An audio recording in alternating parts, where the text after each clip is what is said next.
Got $100 or $1,000? Let's see how far it can take you in building a business. In this video, Michael and I have been tasked with creating a print-on-demand business startup budget. But here's the twist. We don't know our budgets yet, and they're very different. I got $1,000 and Michael got $100. Inflation and rising costs might make starting a business feel impossible in 2025, but print-on-demand is a low-risk way to launch, whether you're starting small or investing more for growth. Let's see how we did. Oh, and don't forget to check the description for a free Google Sheets template to plan your own startup budget.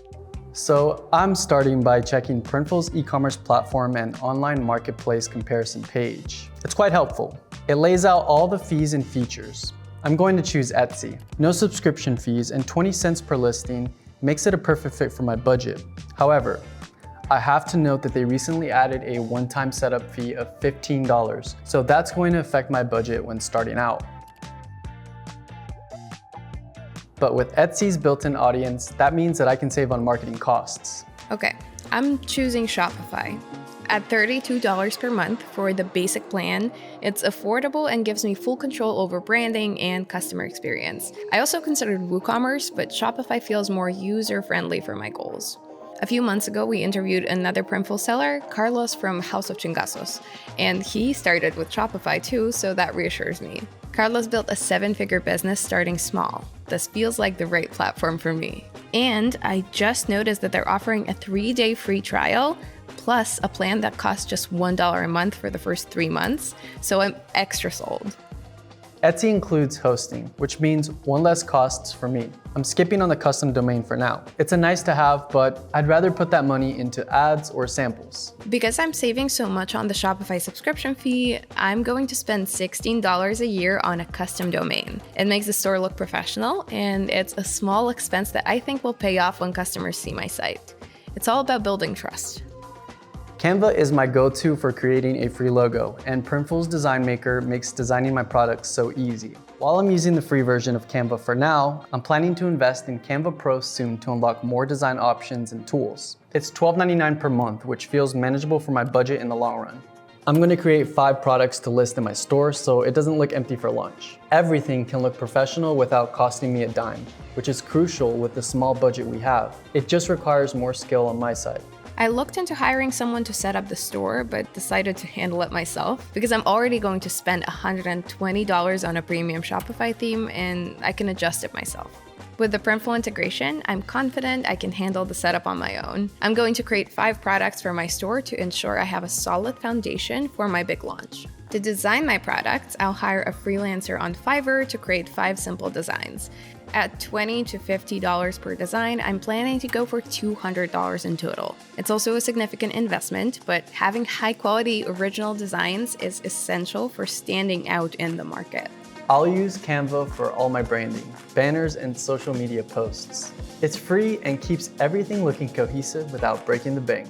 However, I have to keep in mind that Canva's logo templates are customizable and can be used by anyone. This means that the rights to the logo are non-exclusive, so I can't register it as a trademark, but I can always rebrand and register later, once my store has gained traction. I'm going to spend $200 on professional branding on Fiverr as well, including custom product labels. I wanted to apply for a trademark now, but after researching the costs, it looks like it would cost me around $400, which doesn't fit into my budget right now. I'll keep it on the long-term to-do list for when the business starts generating consistent revenue. I'm ordering 3 samples for $30 to ensure the quality of my products meets my standards. I can't afford to test all 5 right now, but I've prioritized the designs I think will be most popular. It's a significant portion of my budget, but testing even a few products before selling is essential to maintaining customer trust. Luckily, Printful offers a 20% discount for 3 samples every month, and I'm only getting charged for the production and shipping costs, not the retail price. One thing I know I have to keep in mind is that Printful charges for the product and shipping when an order comes in, so I'll need to keep enough on my card to cover those costs before I get paid by the customer through Etsy. I also have to keep in mind that Etsy has other fees per sale that I will have to add to my product's pricing, but that's a story for a different video. Once I get my designs back from the Fiverr designer, I'll spend $100 on samples to test my products. Quality is everything to me. If customers love what they get, they'll come back.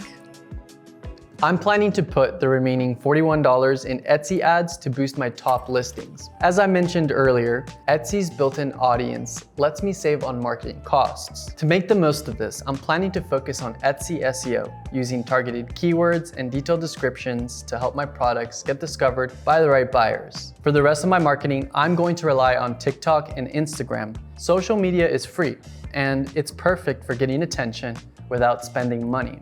A bonus for building my brand's presence. The only thing you need is knowledge and practice, which you can build for free by learning from resources like Printful's YouTube channel and other marketing and SEO guides you can find online. I'm taking the rest of what I have, $363, and spending it all on paid ads. Facebook and Google are great for targeting specific audiences. Carlos mentioned he started with $5,000 worth of Facebook ads, but since I don't have that kind of budget, I'm starting smaller, $5 per day per product, and scaling up as I see results.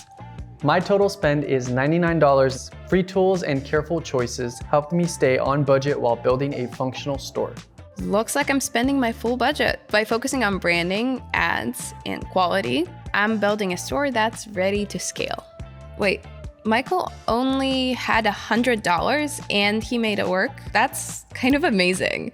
It shows that even with a small budget, you can build something impressive. One thing about many of these expenses is that I'll have to pay them again, so I have to keep that in mind when planning for the future. Gotta count them in my product price and make those sales. Elizabete had $1,000? Man, having designers is a cool advantage, but my plan proves you don't need a big budget to start strong if you plan to do most things yourself.